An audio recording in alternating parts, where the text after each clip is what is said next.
1950 में लागू हुए इस संविधान के निर्माण में 389 लोग जुड़े हुए थे। इस 389 में 15 यानी 15 महिलाएं थी।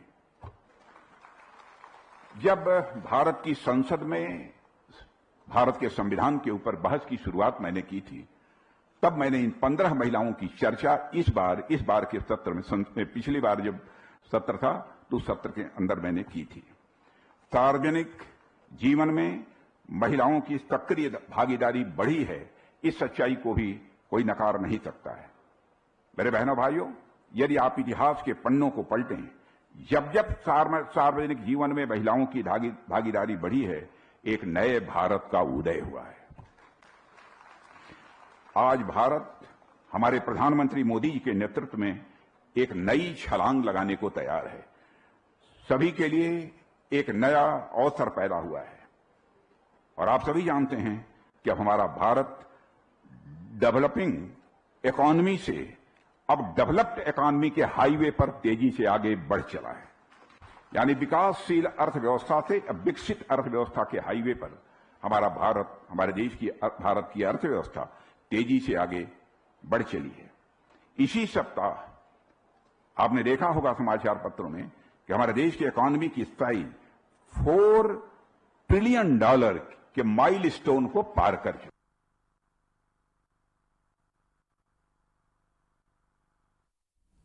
तो वहीं केंद्रीय कृषि मंत्री शिवराज सिंह चौहान ने कहा, हमारी योजना एक ही है, अपनी जनता की प्राण प्रण से सेवा करना। प्रधानमंत्री मोदी ने मंत्रिमंडल में मुझे कृषि और ग्रामीण विकास का दायित्व सौंपा गया है, जिसके माध्यम से हम बेहतर सेवा करेंगे। चौहान ने गरीबों के लिए पक्की सड़कें, मकान, कौशल विकास, रोजगार के नए अवसर और गरीबी मुक्त गांव बनाने की बात कही। उन्होंने ये भी बताया कि किसानों के लिए कई महत्वपूर्ण फैसले किए गए हैं और भविष्य में भी उनके जीवन स्तर को बेहतर बनाने के लिए और फैसले लिए जाएंगे। साथ ही उन्होंने प्रधानमंत्री गरीब आवास योजना के तहत पूरे देश में गरीबों को मकान मिलने की जानकारी दी।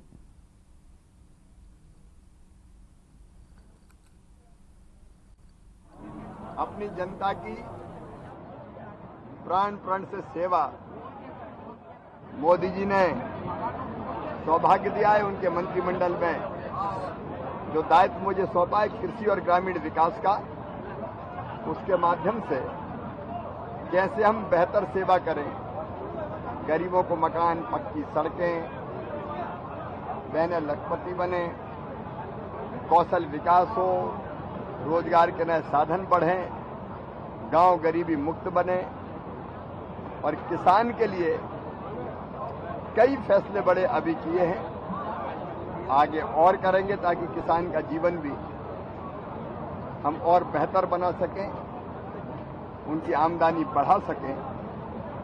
आज पूरे देश में गरीबों को प्रधानमंत्री आवास योजना के कई मकान मिले हैं और सीहोर जिले में भी लगभग 33,000 मकान ये नई सरकार आने के बाद हमने स्वीकृत किए थे। जो शेष रह गए वो भी चिंता न करें, फिर से सर्वे हो रहा है और सर्वे करके उनको भी, जो कच्चे घरों में अभी रहते हैं, उनको भी मकान मिलेंगे। प्रधानमंत्री ग्राम सड़क योजना का भी वो गांव जो छूट गए और जिनकी आबादी 2011 की जनसंख्या के अनुसार 500 से ज्यादा है या आदिवासी क्षेत्रों में 250 तक की आबादी, उन सबको भी जोड़ने का अभियान हमने चलाया हुआ है। आजीविका मिशन के माध्यम से, स्व सहायता समूहों के माध्यम से लखपति दीदी बनाने का अभियान, ये काम लगातार जारी है और यही क्षेत्र के लिए इसी में अपनी जिंदगी की सार्थकता। तो वहीं उत्तर प्रदेश के मुख्यमंत्री योगी आदित्यनाथ ने विक्रम संवत 2082 के अवसर पर प्रदेशवासियों को हार्दिक बधाई और शुभकामनाएं दी है। मुख्यमंत्री ने अपने संदेश में कहा कि नव संवत्सर का ये समय पावन पर्व सभी के जीवन में सुख, समृद्धि और सकारात्मक ऊर्जा का संचार करे। वहीं उन्होंने प्रार्थना की कि ये नववर्ष हर किसी के लिए खुशहाली, सफलता और समृद्धि लेकर आए। मुख्यमंत्री ने कहा, इस नववर्ष में आपके सभी संकल्प सिद्ध हों और प्रभु श्री राम से यही प्रार्थना है कि वे सभी को आशीर्वाद प्रदान करें। मुख्यमंत्री योगी आदित्यनाथ ने सभी को दी शुभकामनाएं। सीएम योगी ने विक्रम संवत 2082 की दी बधाई। तो वहीं मध्य प्रदेश के मुख्यमंत्री मोहन यादव ने आज विक्रम संवत 2082 के आगमन पर प्रदेशवासियों को हार्दिक बधाई और शुभकामनाएं दी। उन्होंने कहा, आज सम्राट विक्रमादित्य के तहत प्रस्तावित विक्रम संवत का 2022वां वर्ष प्रारंभ हुआ है। इस पावन अवसर पर मैं प्रदेशवासियों को मंगल कामनाएं देता हूं और उन्हें बधाई देता हूं। सीएम ने नए संवत्सर के आगमन पर सभी के जीवन में सुख, समृद्धि और खुशहाली की कामना की। इसके बाद मुख्यमंत्री मोहन यादव ने हिंदू नववर्ष के अवसर पर उज्जैन स्थित दत्त अखाड़ा घाट पर पूजा अर्चना की।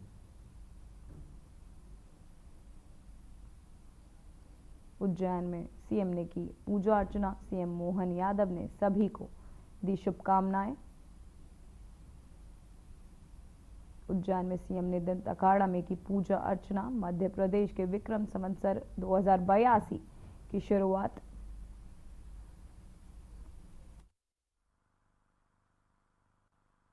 आज सम्राट वीर विक्रमादित्य के द्वारा प्रस्तावित ये हमारा विक्रम संवत, उसका 2082वां वर्ष प्रारंभ हुआ। आपके सबके माध्यम से माँ छिपुरा के किनारे सहित पूरे प्रदेश के अंदर हमारे सभी माननीय मंत्रीगण, सांसदगण, विधायकगण, सभी स्थानीय अध्यक्ष, महापौर, नगर निगम के सभी जवाबदार जनप्रतिनिधिगण, जिला पंचायत के अध्यक्ष और सभी माननीय सभासदगण सब मिलकर के पूरे प्रदेश में वर्ष प्रतिपदा का ये जो आयोजन धूमधाम से मना रहे हैं। सम्राट विक्रमादित्य का ध्वज का आज लोकार्पण भी किया गया। आज के इस अवसर पर मैं प्रदेशवासियों को मंगल कामना देता हूं, बधाई देता हूं। आने वाला वर्ष बहुत धूमधाम से मनाया जाए। अब जीवन में सब प्रकार के कष्ट मिटे, सबके मनोकामना पूर्ण हो। यशस्वी प्रधानमंत्री के नेतृत्व में हम सब भारत को और हमारे प्रदेश को आगे बढ़ाने के लिए लगातार लालायित हैं। परमात्मा यश दे और निश्चित रूप से भारत बहुत आगे जाएगा। विश्व का कल्याण हो, देश आगे बढ़े, प्रदेश में उन्नति हो।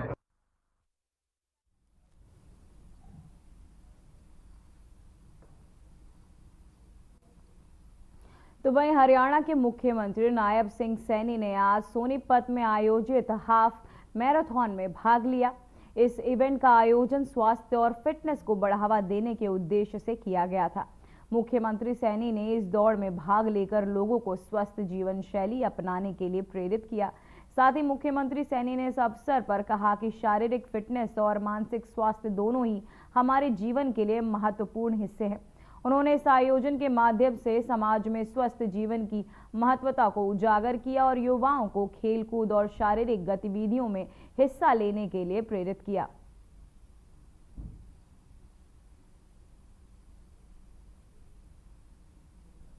सीएम सैनी ने हाफ मैराथन में लिया भाग, साथ ही युवाओं को स्वस्थ रहने की दी प्रेरणा।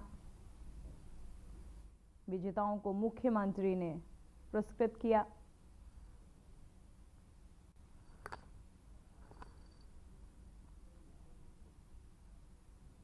तो वहीं जम्मू कश्मीर के मुख्यमंत्री उमर अब्दुल्ला ने हाल ही में हुए एक हादसे पर प्रतिक्रिया देते हुए कहा, हमारी कोशिश होनी चाहिए कि इस तरह के हादसे ना हो। हमें आतंकवाद पर इस तरह काबू पाना चाहिए कि जम्मू कश्मीर में इस तरह के मातम का सिलसिला हमेशा के लिए बंद हो जाए। उन्होंने कहा कि 4 बहादुर पुलिस जवानों ने अपनी जान की कुर्बानी दी, लेकिन कई मासूमों की जान बचाई गई। उमर अब्दुल्ला ने यह भी कहा कि पिछले 3-4 सालों से जम्मू के कई इलाकों में ऐसी घटनाएं हो रही हैं जिन्हें नियंत्रित किया जाना जरूरी है। तो होम डिपार्टमेंट की तरफ से इसका केस जो है वो बन जाएगा और ये चारों जो हमारे बहादुर पुलिस के जो इस हादसे में शहीद हुए, उन सब का जो है घर के लिए SRO का केस और बाकी जो रिलीफ हमें देना होगा वो हम दे देंगे। लेकिन हमारी तो ये कोशिश होनी चाहिए कि इस तरह के हादसे हो ही ना, कि इस मिलिटेंसी पे हम इस तरह काबू पाएं कि जम्मू कश्मीर में इस तरह मातम का जो है सिलसिला ये हमेशा के लिए बंद हो जाए। कहाँ कमी रह रही है, क्यों खत्म नहीं हो पा रहा? अब ये फिलहाल तो कहा नहीं जा सकता ये कौन थे, लेकिन अंदाजा जरूर लगाया जा सकता है क्योंकि ये पहले भी ऐसा हुआ है। मेरा अपना मानना है, हालांकि मेरे पास मतलब कोई इंटेलिजेंस रिपोर्ट्स तो आए नहीं, लेकिन लग ये रहा है कि ये एक नई ग्रुप थी जिन्होंने क्रॉस किया था। और एक तरफ से खुशकिस्मती ही समझ लीजिए कि वो हमारे पुलिस के हाथों पड़ गए। अगर पुलिस के हाथों नहीं पड़े होते तो ये अंदर घुस के पता नहीं क्या कर लेते। अब हमारे 4 बहादुर पुलिस के जवान जो हैं उन्होंने अपनी जान की कुर्बानी तो दी, लेकिन मुझे लगता है कि कई मासूम जानें जो हैं वो इस सिलसिले में बचा चुके हैं। और आगे जो इसमें तहकीकात करनी होगी वो एजेंसियों की तरफ से तहकीकात होगी। सर, क्या मानते हैं कि घाटी की जगह आप जम्मू में ये सब इन्फिल्ट्रेशन? अब ये नई बात नहीं है।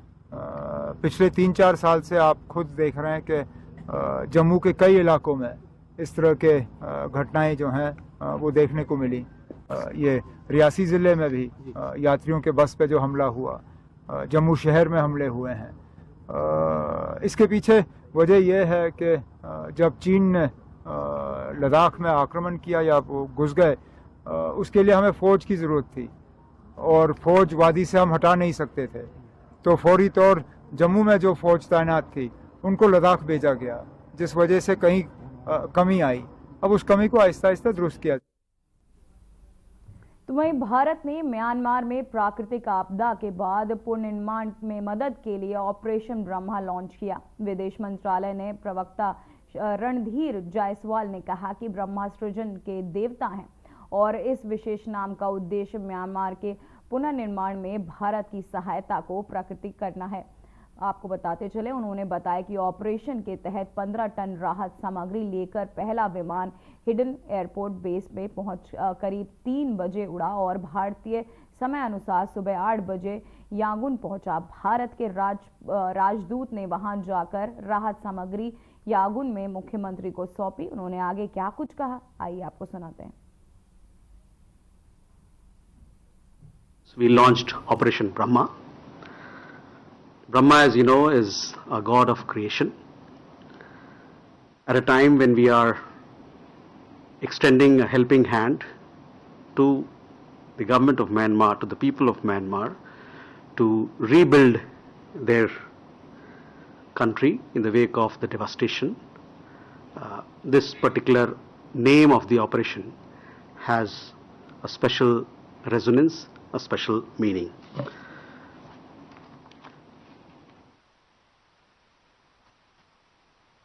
The first aircraft carrying 15 tons of relief material took off at around 3 a.m. this morning from Hindon Air Force Base. It reached Yangon at around 8 a.m. India time. Our ambassador was there to receive the relief material, and thereafter he handed it over to the Chief Minister of Yangon, and from there these 15 tons of relief material have been sent out to those parts of country which need help.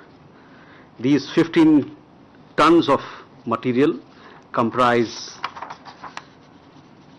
tents, blankets, essential medicines, tarpaulin, sleeping bags, gensets, solar lamps, food packets, kitchen sets, etc. Also essential medicines.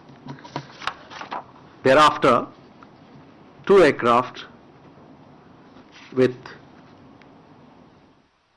search and rescue personnel and equipment along with canines have left. One of them have left, I understand, and the other one is in the process of leaving for Napitau. I will subsequently request our colleague to give you a little more details of what these 2 aircraft. Several years, India has been the first responder. We talked about Operation Dosti. This when Cyclone Yagi struck Myanmar, that time again India had launched an operation. We provided relief material, humanitarian assistance to the people of Myanmar, not just to people in Myanmar, but several other countries that were impacted. It is part of our.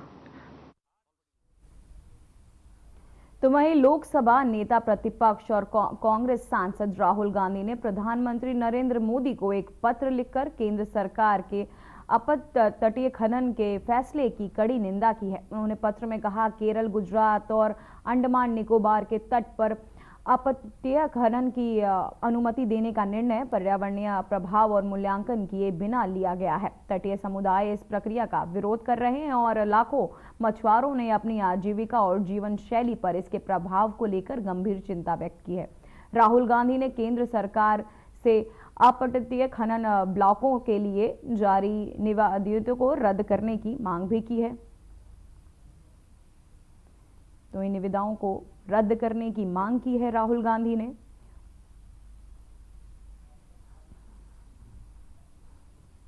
फिलहाल bulletin में बस इतना ही। मुझे दीजिए इजाजत। नमस्कार।